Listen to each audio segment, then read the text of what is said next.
বিভিন্ন ধরনের শিক্ষা ব্যবস্থা আছে।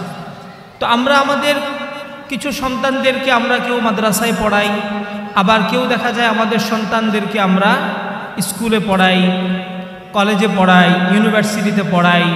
শিক্ষা এটা হলো মূল। তো আজকে একটু আমরা আলোচনা করব যে আসলে আপনি যদি মাদ্রাসায় আপনার সন্তানকে পড়ান তাহলে আসলে ফায়দাটা কি। যদি আমরা আমাদের সন্তানকে মাদ্রাসায় পড়াই তাহলে আমাদের ফায়দাটা কি হবে, এটা নিয়ে আজকে আমরা সংক্ষিপ্তভাবে কিছু কথা বলবো ইনশাআল্লাহ। আল্লাহ তাআলা তৌফিক দান করুন, আমিন।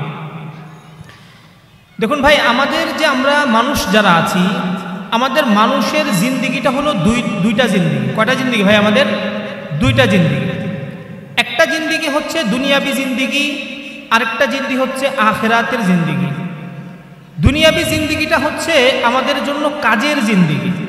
কাজের জিন্দিগি দ্বারা আমি যেটা বোঝাতে চাচ্ছি, দুনিয়াতে আপনি যতদিন থাকবেন ততদিন আপনাকে একটা ব্যস্ততার ভিতরে থাকতে হবে। দুনিয়া এমন কোনো মানুষ নাই যে মানুষ কোনো ব্যস্ততার বাহিরে নাই, সব মানুষই কোনো না কোনো ব্যস্ততার ভিতরে থাকে। হ্যাঁ, দুনিয়াতে আল্লাহ তাআলা আপনাকে কিছু আমলও দিয়ে দিয়েছেন। এই আমলগুলো যখন আপনি করবেন দেখা যাবে এই আমলের ফসল আপনি পরকালে পাবেন। আপনি নামাজ পড়ছেন, আপনি রোজা রাখছেন, যাকাত আদায় করছেন, হজ আদায় করছেন, এর সওয়াব সব কিছু দেখা যাবে পরকালে গিয়ে আপনি পাবেন। কিন্তু দুনিয়াতে আপনি শুধু আমল করবেন। দুনিয়াতে কি করবেন? আমল করবেন। বাকি আমরা বাহ্যিক কিছু উন্নতি দেখা যায়। বাহ্যিক কিছু কি দেখা যায় ভাই? উন্নতি দেখা যায়। তো আমরা যদি বলি যে আমাদের বাহ্যিক উন্নতিটা হচ্ছে দুই ধরনের। কয় ধরনের? দুই ধরনের। একটা উন্নতি হচ্ছে দুনিয়াবি উন্নতি, আর একটা হচ্ছে আখিরাতের উন্নতি। একটা হচ্ছে কি ভাই? দুনিয়ার উন্নতি, আর একটা হচ্ছে কি? আখিরাতের উন্নতি। দেখেন, আপনি যদি আপনার সন্তানকে মাদ্রাসায় পড়ান তাহলে কি হবে? আপনার সন্তান জ্ঞানী হবে। আল্লাহ তাআলা কোরআনের মধ্যে বলেছেন যে হাল ইয়াস্তাবিল্লাযীনা ইয়ালামুনা ওয়াল্লাযীনা লা ইয়ালামুন, মানে যারা জানে আর যারা জানে না উভয়ই কি সমান হতে পারে? আমরাও দেখি দুনিয়াবি জ্ঞান যদি কোনো মানুষের থাকে তাকেও আমরা দেখা যায় তাকে জ্ঞানী বলি।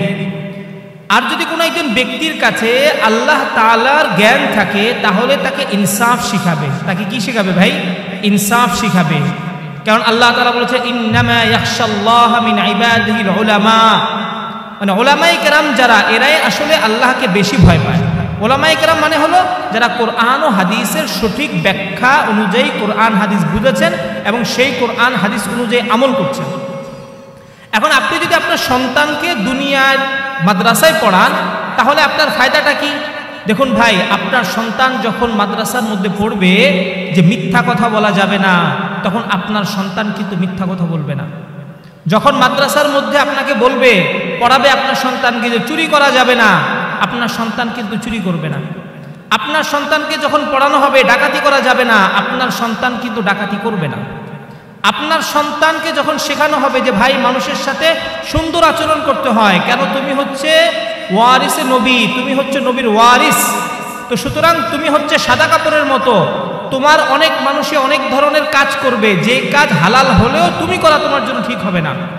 এখন দেখেন, আপনার সন্তান যদি এমন হয় যে আপনার সন্তান চুরিও করে নাই, আপনার সন্তান ডাকাতিও করে নাই, আপনার সন্তান ছিনতাইও করে নাই, আপনার সন্তান সুদও খায় না, আপনার সন্তান ঘুষও খায় না, তাহলে এটা কি দুনিয়াতে আপনার জন্য ভালো না মন্দ?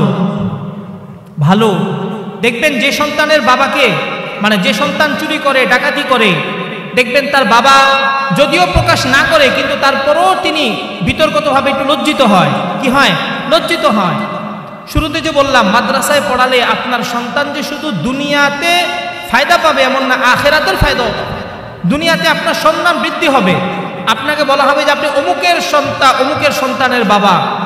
দেখেন, আল্লাহ তাআলা আমাদের জন্য যেই ইলমে ওহী নাজিল করেছেন, এই ইলমে ওহীর বড় একটা বৈশিষ্ট্য হলো এই ইলমে ওহীর সাথে যারাই যুক্ত থাকবে তাদেরকে আল্লাহ তাআলা উঠায়া দিবেন। কি করবেন ভাই? উঠায়া দিবেন। যেমন দেখেন সাহাবায়ে কেরামের নাম আজ থেকে 1000 বছর পরেও আমরা জানি কিনা? জানি। ইমাম বুখারী রাহমাতুল্লাহি আলাইহি হাদিসের কিতাব লিখেছেন, 1000 বছর পার হয়ে গেছে, আমরা তার নাম জানি কি জানি না? জানি। ইমাম আবু হানিফা রাহমাতুল্লাহি আলাইহি 1000 বছর পার হয়ে গেছেন, তার নাম আমরা জানি কি জানি না? জানি। কেন জানি? কারণ সে যখন কোরআনের সাথে সম্পৃক্ত ছিল আল্লাহ তাআলা 1000 বছর যাবত তার নামকে জীবিত রেখেছেন। ইমাম আবু হানিফা রাহমাতুল্লাহি আলাইহির আব্বার নাম ছিল নু'মান বিন সাবিত। ওনার যতদিন ওনার নাম থাকবে ততদিন ওনার বাবার নামও থাকবে, ওনার বাবার নামও কি থাকবে। তো এজন্য দুনিয়াতে যে সম্মান, এই সম্মান যদি আমাদের অর্জন করতে হয় তাহলে দেখবেন আপনি কোরআনের সাথে যদি সম্পৃক্ত থাকেন এটা আপনার মানে সম্মানকে বাড়ায় দেবে। বাস্তবিক উদাহরণ দেখেন, এই কাঠ দিয়ে এই চেয়ারটা তৈরি, এই কাঠ দিয়ে টেবিলটা তৈরি, ওই কাঠ দিয়ে কিন্তু রেহাল তৈরি হয়, হয় না? যে রেহালের মধ্যে কি রাখে মানুষ? কোরআন রাখে। দেখেন রেহালের মধ্যে যদি পা লাগে তাহলে কিন্তু ছোট বাচ্চাও সালাম করে। কেন? রেহাল তো একটা কাঠ, রেহাল তো একটা কি কাঠ। ওই কাঠকে কেন সে সম্মান করছে? কাঠকে এজন্য সে সম্মান করছে, ওই কাঠের সম্পর্ক হচ্ছে কোরআনের সাথে। কার সাথে সম্পর্ক ভাই? কোরআনের সাথে। তো কোরআনের সাথে যখন সম্পর্ক হবে তখন দেখা যাবে যে ওই জিনিসটাও দামি হয়ে যায়। ওই জিনিসটা কি হয়ে যায়? দামি হয়ে যায়। এই জন্য আজ থেকে 1000 বছর পূর্বে যে সমস্ত ব্যক্তিরা আমাদের থেকে ইন্তেকাল করে চলে গিয়েছেন, সেই সমস্ত ব্যক্তিরা যখন দুনিয়াতে নাই এখনো আমরা তাদের নাম স্মরণ করি। কেন স্মরণ করি? তারা কোরআনের সাথে সম্পৃক্ত ছিলেন। কিসের সাথে সম্পৃক্ত ছিলেন ভাই? কোরআনের সাথে। শুধু যে যারা জীবিত আছে তেমন না, তাদের বাবারা পর্যন্ত জীবিত আছে। আমরা পর্যন্ত তালাশ করি যে অমুকের বাবার নাম কি, ইমাম আবু হানিফার বাবার নাম কি, ইমাম শাফির বাবার নাম কি। কেন?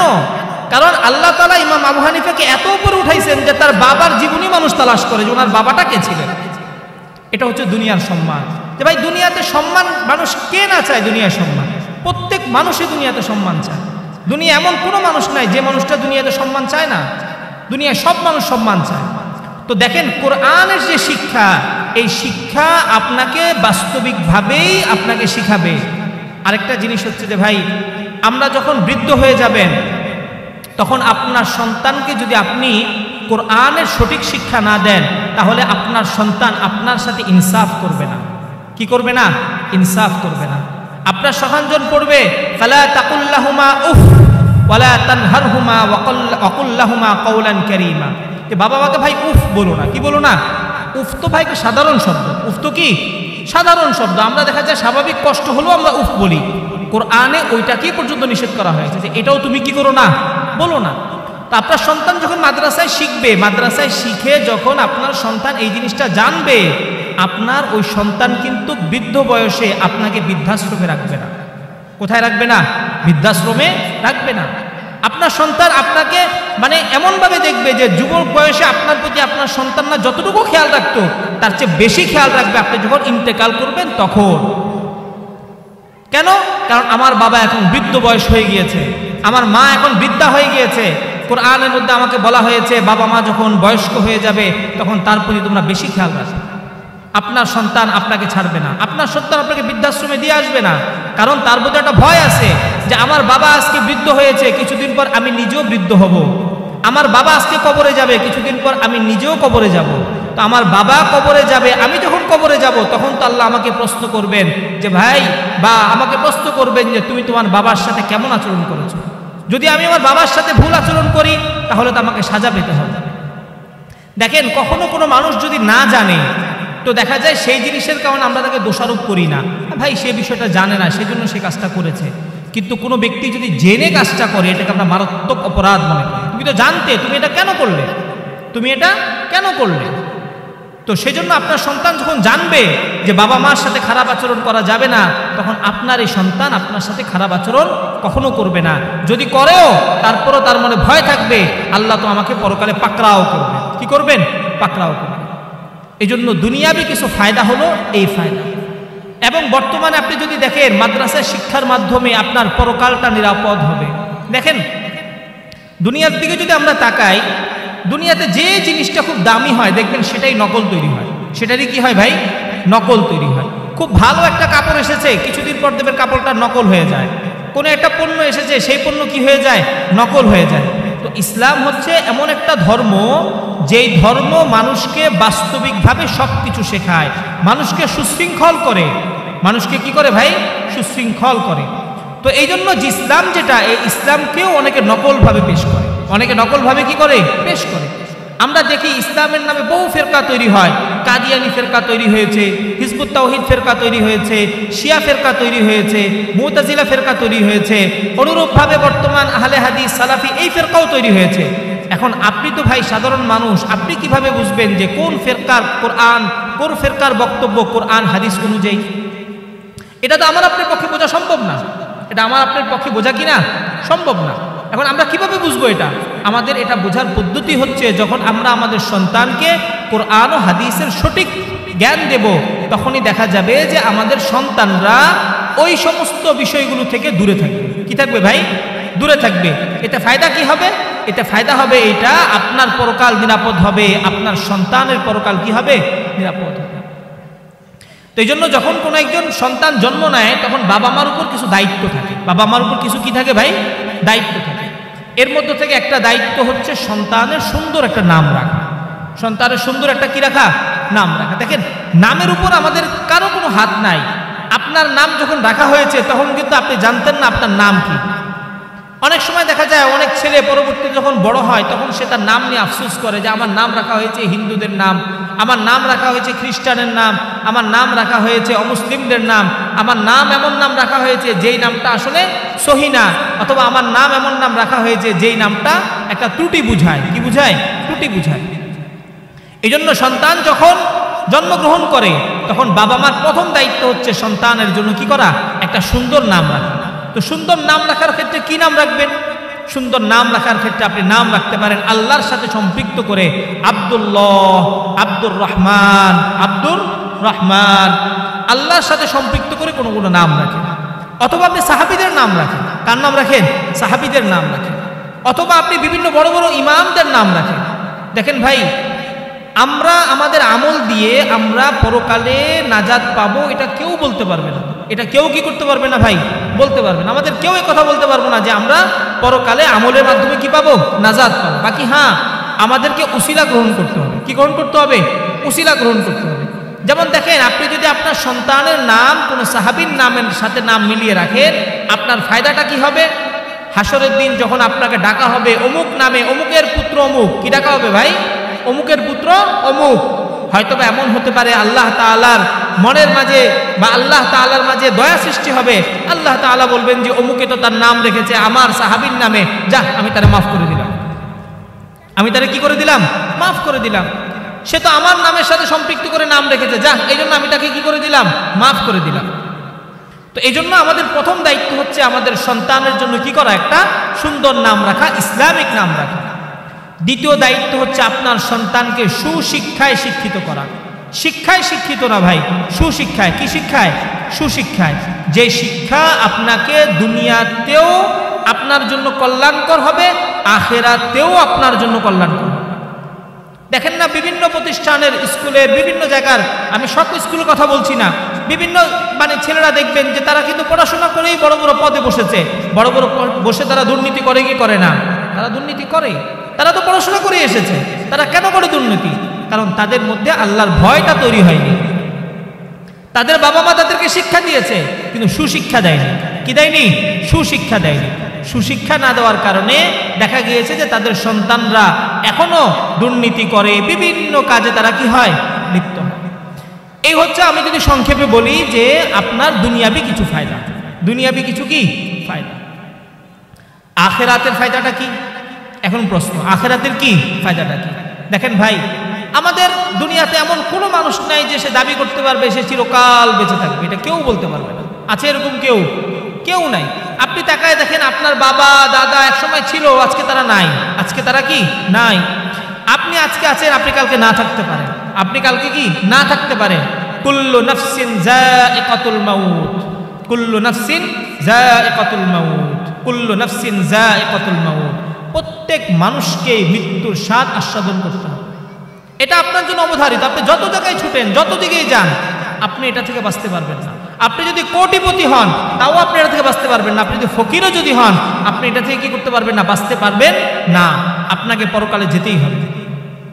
এই জন্য নবী সাল্লাল্লাহু আলাইহি সাল্লাম বলেছেন, আকসিরু যিকরা হাদিমিল লাজ্জাত, অর্থাৎ যে জিনিসটা মানুষের স্বাদকে নষ্ট করে দেয় ওইটাকে তোমরা বেশি বেশি স্মরণ করো। আমাদের সালাফরা, পূর্ববর্তী ব্যক্তিরা কিছু কাজ তারা বেশি বেশি করতেন।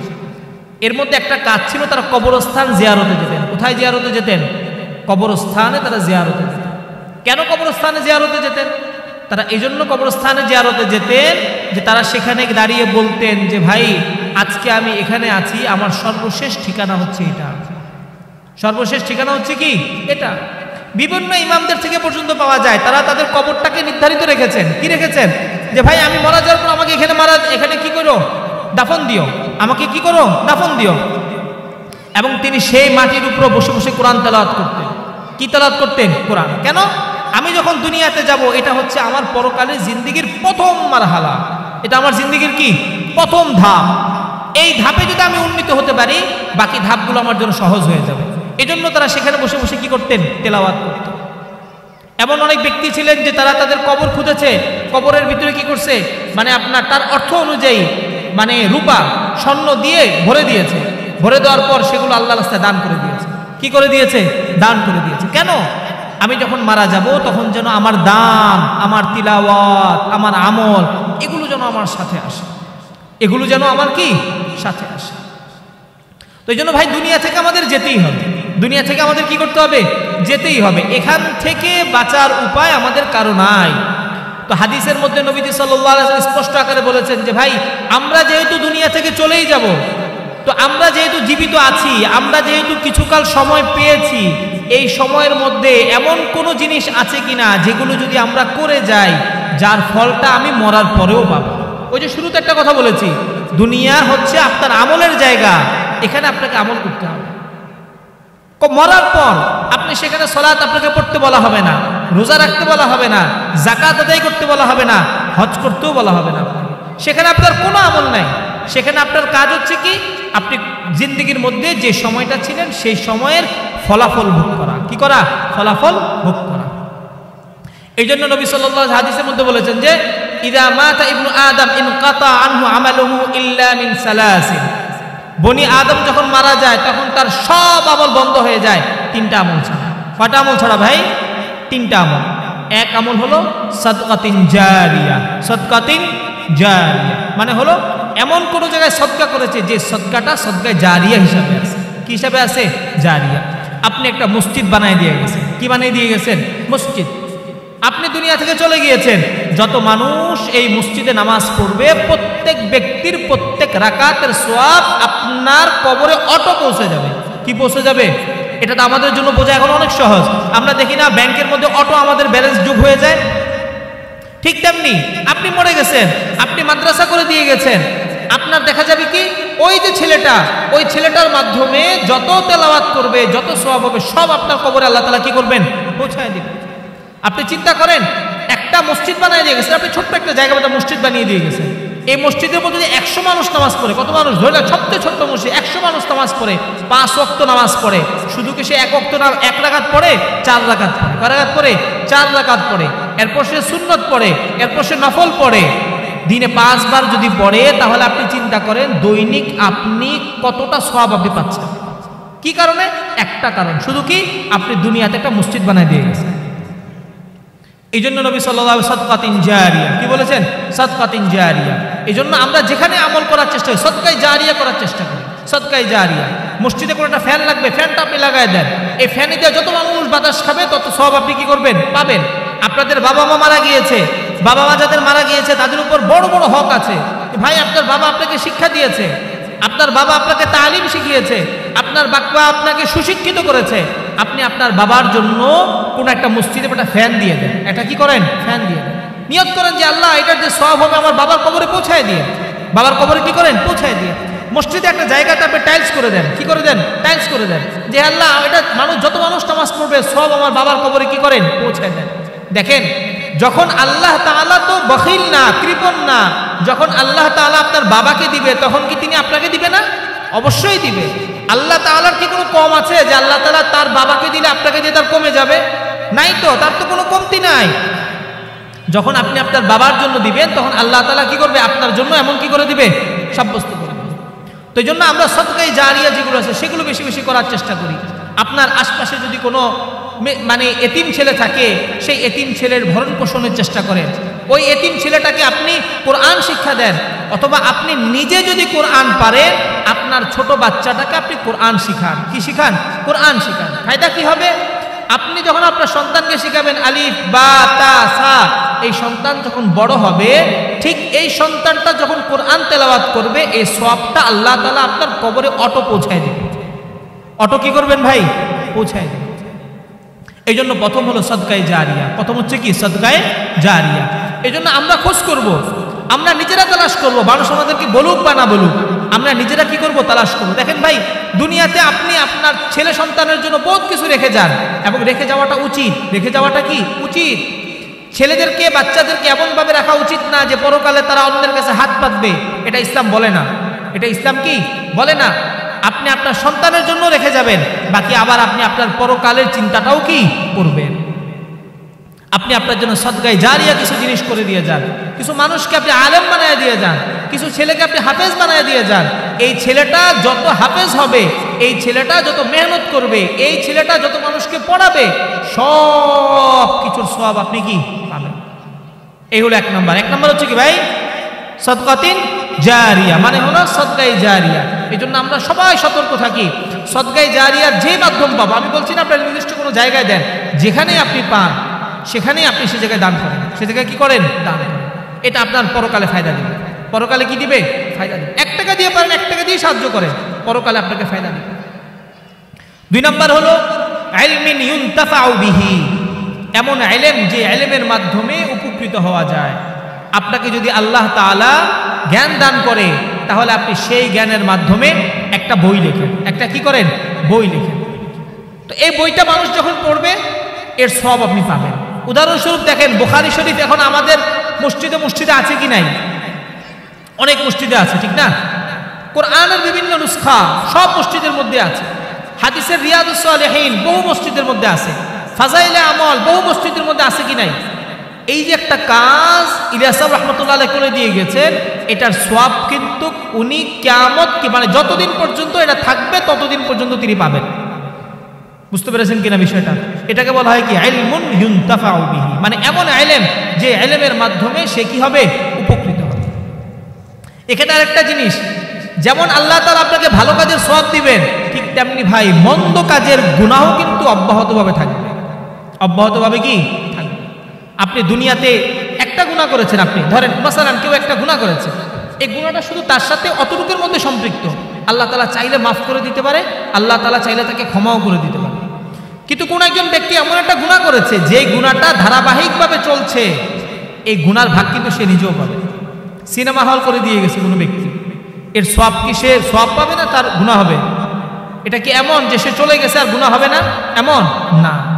যত মানুষ এটা করবে প্রত্যেকবার সেই গুনার ভাগ সে কি পাবে, যতদিন পর্যন্ত এটা থাকবে। এই জন্য ব্যক্তিগত কোনো গুনাহ এটা আল্লাহ তাআলা মাফ করে দিবেন। আপনি আল্লাহ তাআলার কাছে দিল থেকে চান যে আল্লাহ আপনি আমাকে মাফ করে দেন, আল্লাহ মাফ করে দিবেন। দেখেন ভাই, আল্লাহ তাআলার যে রহমত, আল্লাহ তাআলার যে দয়া, এটা মানুষের সাথে আপনি কুলাইয়া কোনোদিন পারবেন না। আপনি শুধু এতটুকু চিন্তা করেন, আপনার বাবা মার কাছে যদি আপনি মারাত্মক পর্যায়ের কোনো অপরাধ করে এসেও যদি পায়ে ধরে মাফ চান, তারা আপনাকে মাফ করে দিবে। দিবে কি দিবে না? দিবে। আর সেখানে আল্লাহ তাআলাকে আপনাকে মাফ করবেন না? অবশ্যই করবেন। আল্লাহ তাআলা আপনাকে বানাইছে, আপনার মায়ের মধ্যে যে মহাব্বত, সেই মহাব্বত কে দিয়েছে? আল্লাহ দিয়েছে।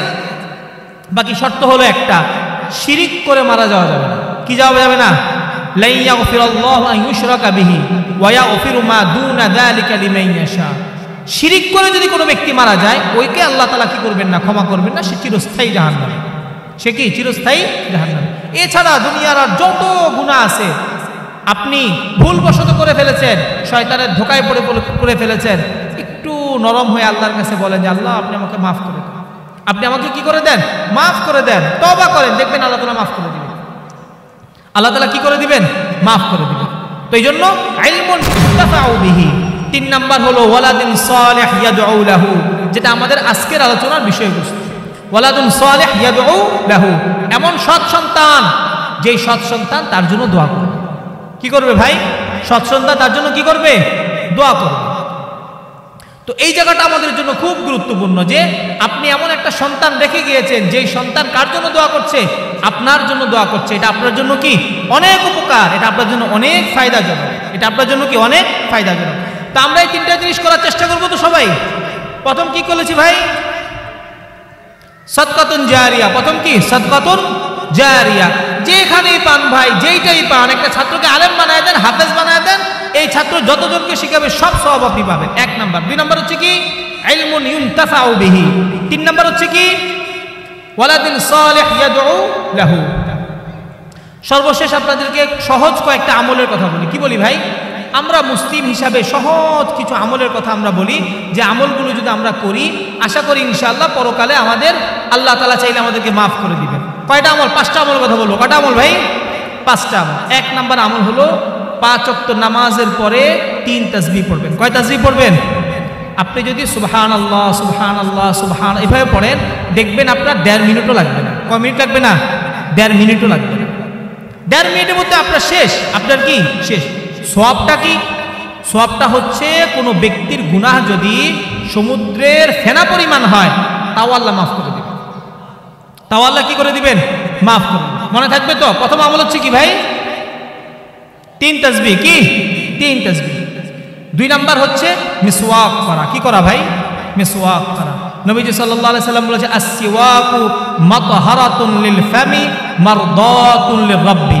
মিসওয়াক হচ্ছে এমন একটা জিনিস, যেই জিনিসটা আপনার মুখকে পরিষ্কার রাখবে, তার সাথে সাথে আল্লাহর সাথে আপনার সম্পর্ককে আরো গভীর করে দেবে। কি করে দিবে? গভীর করে দেবে। আপনি ব্রাশ করেন, কোনো সমস্যা নাই, ব্রাশ করতে পারেন, বাকি আপনি মিসওয়াকও করেন। ব্রাশ করা সুন্নত না, ব্রাশ করা কি না? সুন্নত না। হ্যাঁ, বর্তমান প্রযুক্তি বলছে যে হ্যাঁ করলে ফায়দা হয়, সেই হিসাবে আপনি একটা সময় বা 2টা সময় করেন, কিন্তু 5 ওয়াক্ত নামাজের পর আপনি কি করেন ভাই? মিসওয়াক করেন। কি করেন? মিসওয়াক করেন। এই হলো 2 নাম্বার। 3 নাম্বার যে জিনিসটা, এটা খুব গুরুত্বপূর্ণ, যেটা আমাদের মধ্যে নাই, যেটাকে আমরা বলতে পারি ব্যবসায়িক পণ্য হয়ে গিয়েছে। কি হয়ে গিয়েছে? ব্যবসায়িক পণ্য। নবীজি সাল্লাল্লাহু আলাইহি সাল্লাম বলেছেন যে তাবাসসুমুকা ফি ওয়াজহি আখিকা লাকা সাদাকাতুন। আপনি আমাকে 100 টাকা দিয়েছেন মানে সদকা দিয়েছেন। কি দিয়েছেন? সদকা দিয়েছেন, ঠিক না? আপনি আরেকজনকে 100 টাকা দিয়েছেন মানে সদকা দিয়েছেন। নবীজি সাল্লাল্লাহু আলাইহি সাল্লাম বলছেন যে ভাই, তুমি আরেকজন ভাইয়ের সাথে হাসি মুখে কথা বললে এটা একটা সদকা। এটা একটা কি? সদকা। সহজভাবে বুঝেন। আপনি বর্তমানে যে কোনো একটা জায়গাতে যদি আপনি বেসরকারি কোনো ব্যাংকে যান, দেখবেন সে ব্যাংকে আপনার সাথে টেবিলের ওই পাশে সে খুব হাসি মুখে কথা বলবে। বলবে কি বলবে না? বলবে। কোন একটা হসপিটালে যাবেন মানে বেসরকারি, দেখবেন সে আপনার সাথে এই পাশে হাসি মুখে কি করবে? কথা বলবে। কেন? সে এখন মানে তাকে বলেছে হাসি মুখে কাস্টমারের সাথে কথা বলতে হবে, ঠিক না? ওই মানুষটার সাথেই যদি সে যখন এই পাশ থেকে এই পাশে চলে আসবে, তখন তার সাথে কথা বলে দেখেন তো সে আপনার সাথে হাসি মুখে কথা বলে কিনা? বলবে না। অথচ আমাদের নবীজি সাল্লাল্লাহু আলাইহি সাল্লামের একটা বড় সিফাত ছিল, তিনি সকলের সাথে হাসি মুখে কথা বলতেন। এই জন্য বলেছেন কি? তাবাসসুমুকা ফি ওয়াজহি আখিকা লাকা সাদাকা। ভাই, তুমি তোমার ভাইয়ের সাথে হাসি মুখে জিজ্ঞাসা করো, ভাই আপনি কেমন আছেন? ভাই আপনি কেমন আছেন? এইভাবে আপনি বলেন, দেখবেন সাথে সাথে কি হয়ে যাবে? সদকা হয়ে যাবে। কি হবে? সদকা। 4 নাম্বার যেটা, সেটা হলো একে অন্যকে সাহায্য করব। একে অন্যকে কি করব? সাহায্য করব, যেটা আমাদের মধ্য থেকে উঠে গেছে। কি উঠে গেছে? এটা উঠে গেছে। 5 নাম্বার সর্বশেষ যেটা, নবীজি সাল্লাল্লাহু আলাইহি সাল্লাম বলেছেন, আউলান নাসি বিয়াউমাল কিয়ামা আকতারুহুম আলাইয়া সালাতান। কিয়ামতের দিন সবচেয়ে আমার নিকটবর্তী থাকবে ওই ব্যক্তি যে আমার প্রতি বেশি দুরূদ পড়বে। কি পড়বে ভাই? বেশি দুরূদ। এই 5টা আমল আপনারা করার চেষ্টা করবেন। কয়টা? বিশেষ করে শুক্রবার আপনি এখনই বলেন আল্লাহুম্মা সাল্লি আলা মুহাম্মাদ, বলেন আল্লাহুম্মা সাল্লি আলা মুহাম্মাদ, বলেন আল্লাহুম্মা সাল্লি আলা মুহাম্মাদ, বলেন আল্লাহুম্মা সাল্লি আলা মুহাম্মাদ, বলেন আল্লাহুম্মা সাল্লি আলা মুহাম্মাদ, বলেন। বেশি সময় হয়েছে, কিন্তু এইভাবে যদি আপনি পড়েন, পরকালে আপনি নবীর অধিক করিব হবেন। অধিক কি হবেন? করিব। তো যে কথাগুলো বললাম, এই কথাগুলো আল্লাহ তাআলা আমাকেও আমল করার তৌফিক দান করুক, আপনাদের সকলকে আমল করার তৌফিক দান করুক। ওয়া আখিরু দাওয়ানা আলহামদুলিল্লাহি রাব্বিল আলামিন। আসসালামু আলাইকুম ওয়া রাহমাতুল্লাহি ওয়া বারাকাতুহু।